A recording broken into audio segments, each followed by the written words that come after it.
Somnifère, le podcast.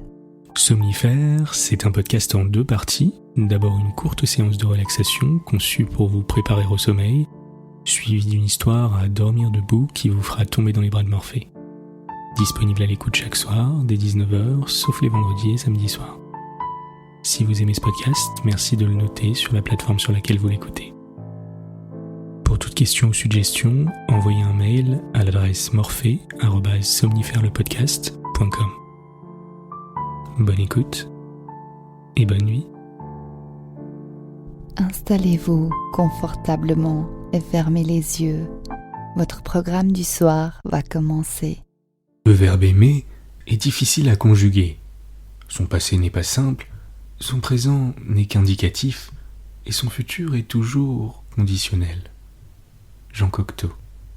Bonsoir à tous, nous sommes le dimanche 14 février, et Somnifère vous plonge ce soir dans l'intimité de 2 amants, avec un échange épistolaire qui nous laisse deviner la nature et la complexité des sentiments amoureux. Il s'agit d'une correspondance issue de L'amant des danseuses de Félicien Champsaur.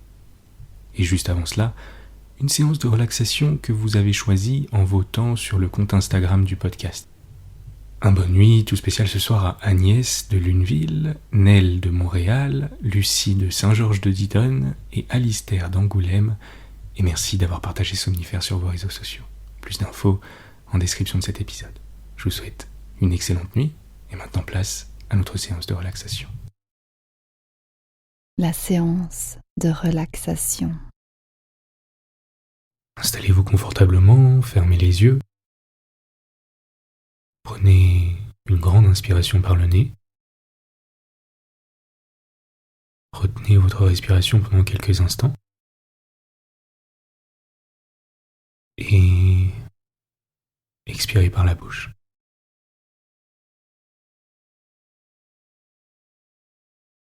Ce soir, notre séance de relaxation vise à évacuer le stress et les tensions et à se préparer à une bonne nuit de sommeil pour bien commencer la semaine. Nous allons également réaliser un petit exercice qui vous permettra, en cas d'anxiété majeure pendant la journée, de vous recentrer rapidement et de retrouver le calme.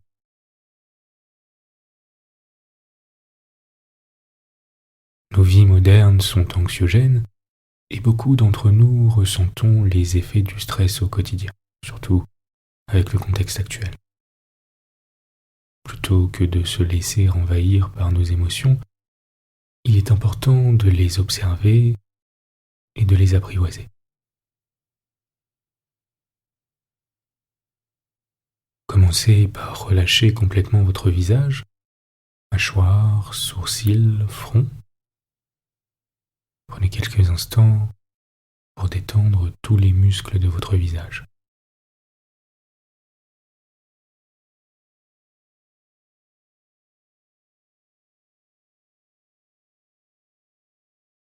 Relâchez votre nuque, vos épaules, votre dos. Ressentez les muscles de votre dos se relâcher complètement.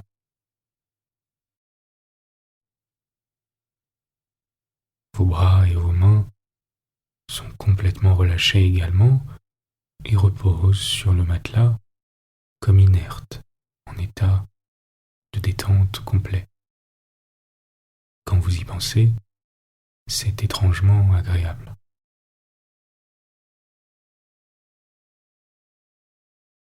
Détendez vos hanches, vos cuisses, vos jambes, vos pieds.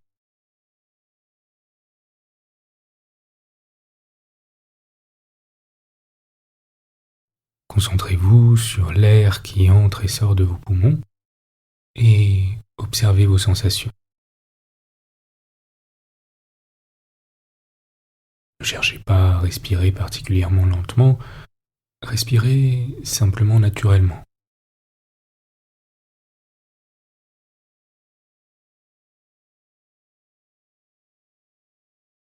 Les exercices de respiration sont indispensables pour retrouver le calme en cas de crise de panique ou d'anxiété, ou simplement quand on se sent surmené. Il existe également une technique d'ancrage très simple et redoutablement efficace, l'acupression. Lorsque vous êtes stressé, en panique, que votre cœur bat la chamade, votre corps est en fait en train de réagir à un danger qu'il suppose réel et imminent en activant tout un tas de processus physiologiques pour vous permettre d'être en état d'alerte et de pouvoir fuir ou vous défendre physiquement.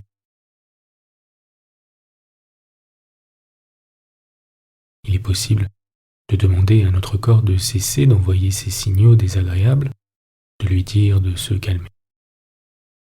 En médecine chinoise, il existe un point entre votre index et votre majeur, entre le second et le troisième doigt, capable de calmer les sensations physiques de stress. Ça peut paraître étrange, mais tentez l'exercice la prochaine fois que vous souhaitez retrouver le calme. Exercez une pression de 10 secondes à cet endroit, comme un pincement ferme, puis relâchez. Puis à nouveau 10 secondes, etc., jusqu'à ce que les symptômes physiques du stress disparaissent.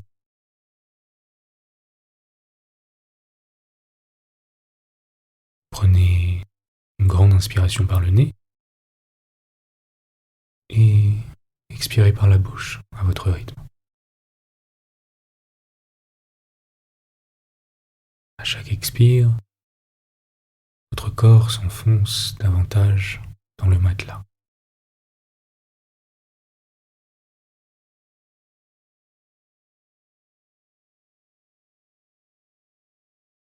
À présent, prenez quelques instants pour vous concentrer simplement sur votre respiration et sur l'air qui entre et sort de vos narines.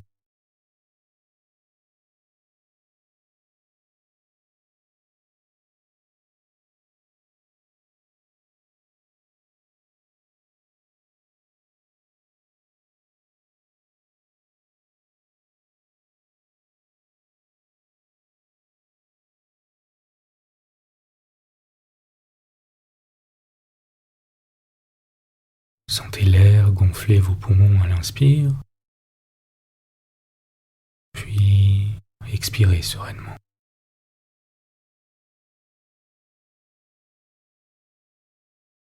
Sentez l'air gonfler votre ventre à l'inspire, puis expirez sereinement.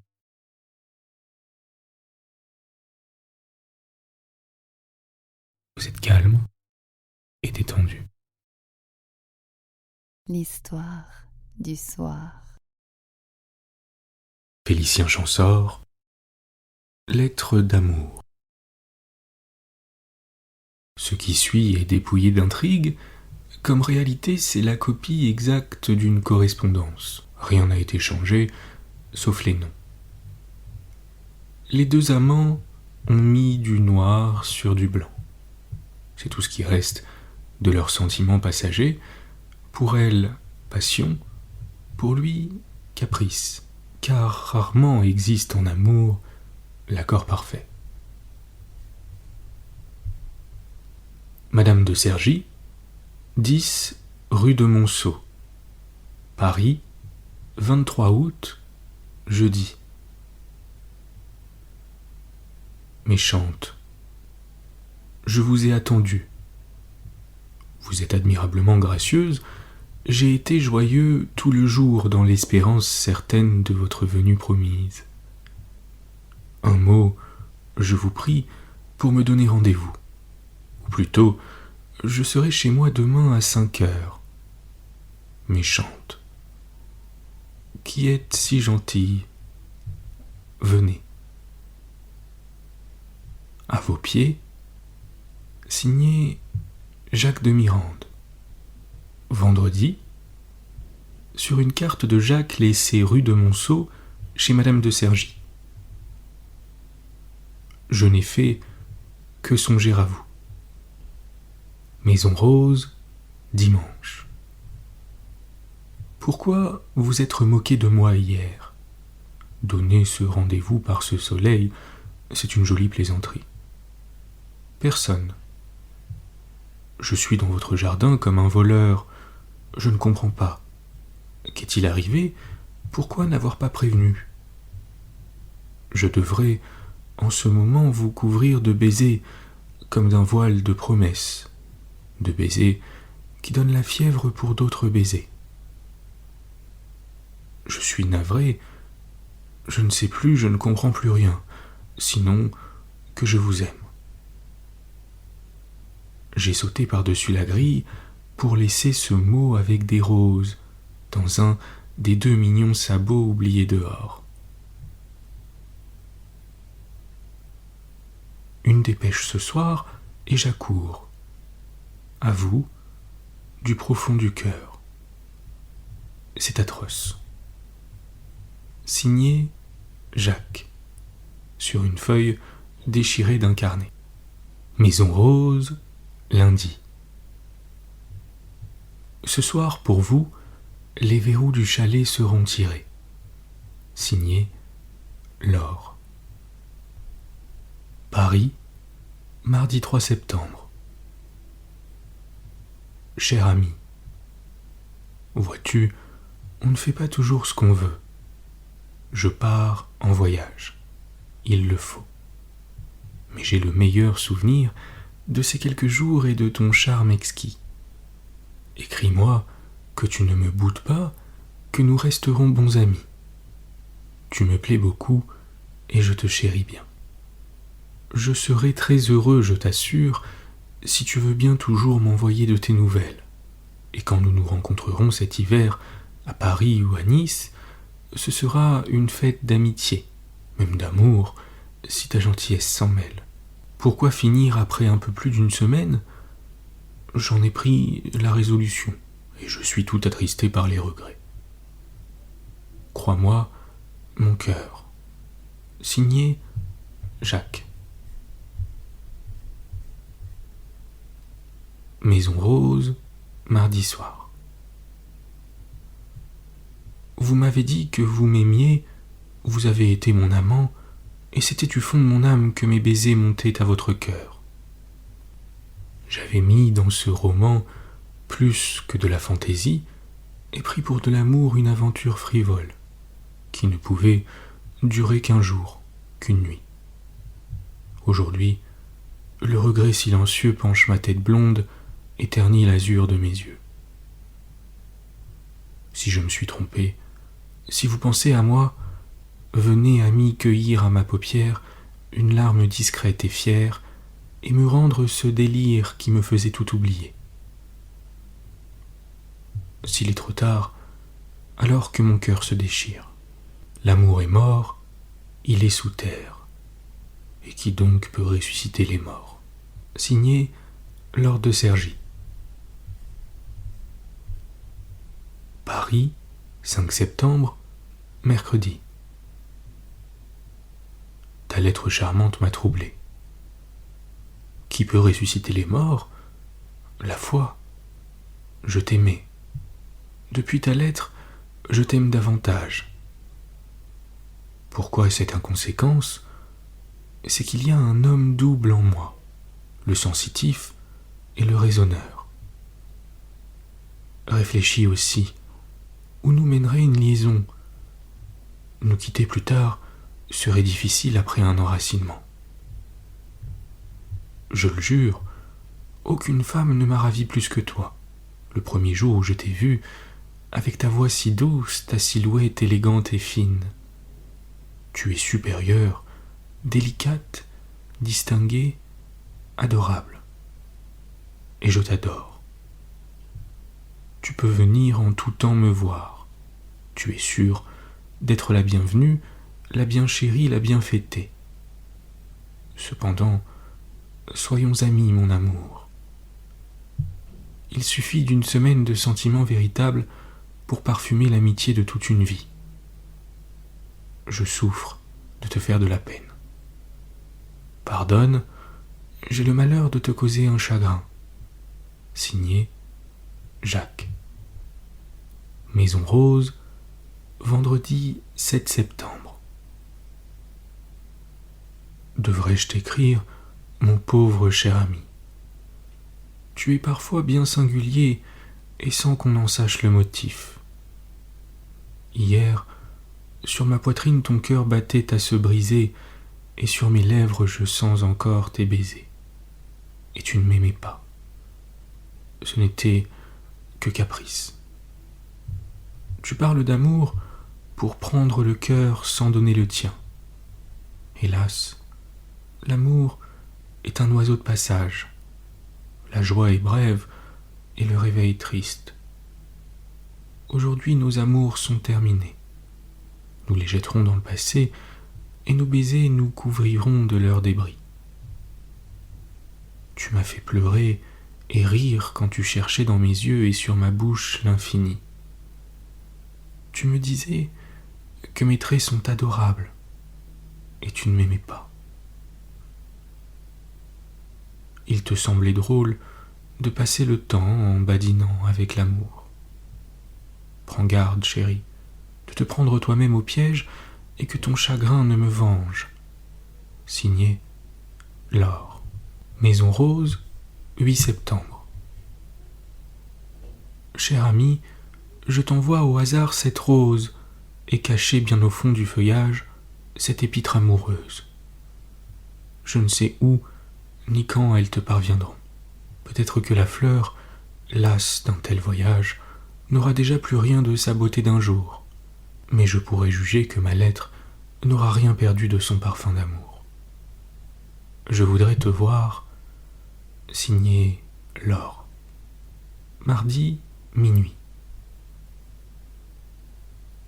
Si mon petit mot vient t'éveiller à l'heure où l'aurore commence, prends mon premier regard et mon premier baiser. Signé Laure. Paris, mercredi 12 septembre. Voici un extrait de Ceux qui ne meurent pas d'Aurevilly, à méditer, chère Laure. À cet être qui prend votre vie et votre pensée, ne lui donnez que des restes d'âme et de caresses, que des miettes tombées du festin mangé par un autre. C'est la pire des douleurs humaines, c'est des hontes ardentes la plus dévorante. Vous êtes criminel envers lui que vous adorez. Pâle victime, vous tremblez sous ses caresses, parce qu'elles ne sont pas assez pressantes pour vous faire oublier que vous avez été coupable autrefois. Envisagez des bras qui vous enlacent, de cette poitrine sur laquelle vous reposez une tête qui ne peut pas plus dormir que s'enivrer. Votre vie, écoulée avant de le connaître, apparaît incessamment. Signé Jacques. Maison Rose, 16 septembre, dimanche. J'ai reçu il y a 3 jours votre imprimé et n'en ai pas compris le sens. Vous êtes un méchant curieux qui se plaît à froisser l'amie qui s'est donnée à vous tout entière et confiante. Cherchez votre idéal dans un musée, vous trouverez sûrement une belle statue. Signé Laure. Maison Rose, 20 septembre. Lettre qui accompagnait une aquarelle signée Georges Decroix. Je veux, au jour critique, dire un mot de regret et, par acte authentique, te léguer ce portrait. Puis une mèche blonde, un long baiser de feu, qu'à ton cœur il réponde, ce rien qui parle peu. Signé Laure. Maison Rose, 29 septembre. Je suis un peu pressé, mais j'ai besoin de t'écrire. J'ai trouvé que tu sentais bien bon. Signé Laure. Paris, 1er octobre. Pas de nouvelles, pas de courrier hier ni aujourd'hui. Que faites-vous, monsieur? Y a-t-il dans votre chemin quelqu'un qui vous captive assez pour me faire oublier? Êtes-vous retombé dans vos bizarreries et vos inégalités de caractère? Pour moi, je ne peux pas en avoir de semblable. Enfin, je suis fâchée, mais toute prête, mon ami, mon amant, à faire ce que vous voudrez. Votre petite, signée Miss Crampon. Paris, 3 octobre. Adieu. Avec un profond souvenir du cœur, Marie de Magdala, à qui on donne l'amour sans confession. À plus tard, mon ami. Signé Jacques. Paris, 4 octobre. À plus tard, mon ami, rien de plus triste. Je savais bien que vous n'étiez dans ma vie qu'un feu follet. Vous me donnez de mauvaises raisons, enveloppées dans des compliments ou des regrets, comme vous m'avez donné votre temps perdu. Votre amie a un tout petit estomac. Elle ne peut ni avaler, ni digérer tout ce qu'on lui offre. Une fois pour toutes, le passé est bien fini, je n'entendrai plus parler de vous. Vous m'avez envoyé une fois encore aux calendes grecques. Laissons ce cruel badinage et gardez pour d'autres fleurs vos caressantes paroles de lendemain de fidélité. Votre nature passionnée aime éperdument toutes les nuances de rose. Quant à moi, l'amoureuse désillusionnée, qui déteste le partage, je vous écris le sentiment qui doit survivre aux folies de mon cœur. J'ai les nerfs horriblement malades. Mais tout est fini. Signé Laure. Paris, 6 octobre. Obligé partir à Nice. Adieu nécessaire, irrémissible, ému. Signé Jacques. Paris, 7 octobre. Vous êtes bien coupable. Vous faites en me quittant comme les poltrons qui prennent leurs jambes à leur cou et se sauvent sans se retourner. J'ai bien compris, n'est-ce pas? À quoi bon les tristesses du départ et de l'adieu? Votre lettre est venue me souhaiter bon voyage. Je l'ai là, sur le cœur. Est-ce pour me punir de ma joie de l'autre jour? Vous m'envoyez ce mot en courant. Je vous plains de courir toujours ainsi, quand il y a près de vous de l'ombre et du bonheur. Je vous vois de nouveau dans les aventures comme feu Figaro. Vous êtes décidément un être si décousu que je vous excuse et vous pardonne, vous qui marchez avec 5 sous dans votre poche sans pouvoir vous arrêter jamais. Vous avez des choses tristes à m'écrire parce que vous n'avez pas le courage de me les dire. D'ailleurs, j'avais des pressentiments, les voilà qui se justifient. Vous me rendez la clé de mes chers songes heureux. Je vous aimais pourtant bien, et je ne puis m'empêcher de te le dire encore. Il me semble que c'est mon dernier baiser. Tu as hésité, retardé, consulté. Plus de doute, eh bien, je serai brave. Et quand le temps d'épreuve sera passé, les amoureux se retrouveront des amis. Mais quand? En attendant, il faut te dire adieu en t'adorant. Adieu donc, je t'adore. Je te le jure, et je veux t'étreindre dans ma lettre une suprême fois de toutes mes forces, comme l'autre jour. Te rappelles-tu? Non, ce serait faire revivre un souvenir que je ne veux pas revoir. J'oublie aussi. Je mettrai sur de la cire noire le mot « espérer ».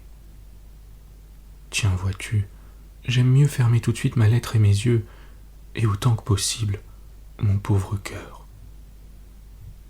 Signé Laure.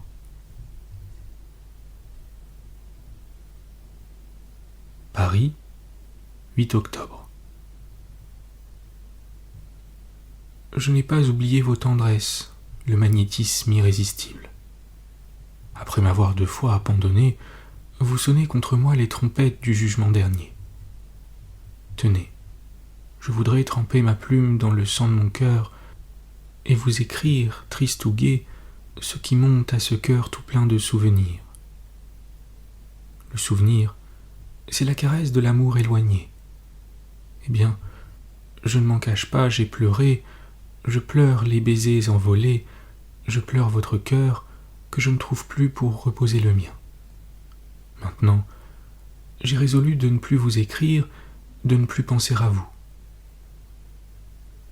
Il paraît que c'est fort difficile, car il vous aimait beaucoup, ce pauvre cœur, et je crois qu'il ne désirait rien de plus en ce monde. Voici une mèche blonde, il faut la mettre avec le portrait sous un crêpe noir. Si vous avez à m'écrire, votre lettre sera comme le soleil qui sourit dans la pluie. Ne m'en privez pas. Pauvre petit ami. Signé Laure de Cergy. Nice, 11 octobre. Ma chère Laure, le croiras-tu de moi si mauvais pour ton amour? Je pleure aussi. Qui sait, le bonheur passe-t-il sur mon chemin sans que je le voie? Crois-moi, cher cœur, je t'aime de toute mon âme. Tu survis à tous les désirs, à tous les caprices. Tu es ce que je rêve. Pourquoi donc? Pourquoi? Je n'aime que toi. Je n'ai jamais aimé que toi.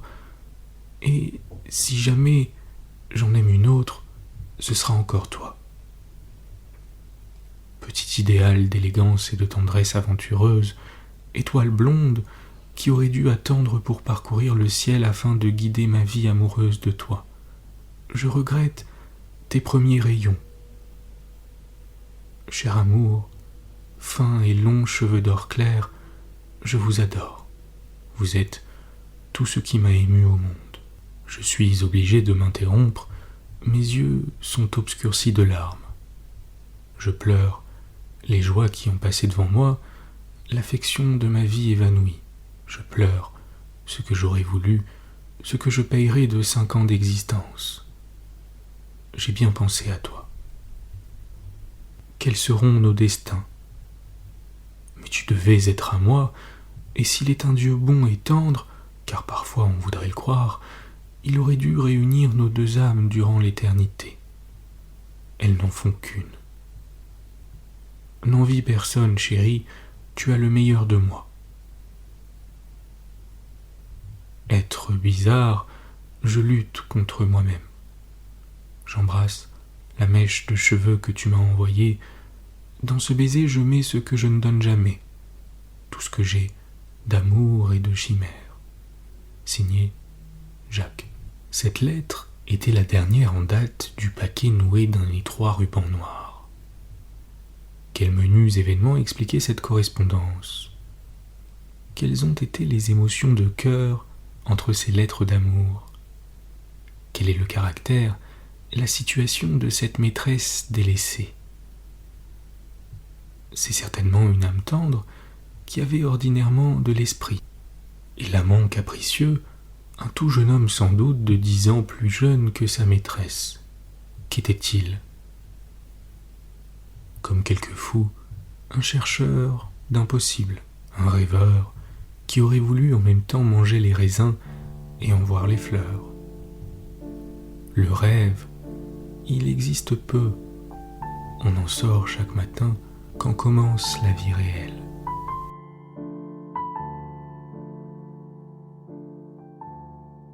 Bonne nuit. Bonne nuit.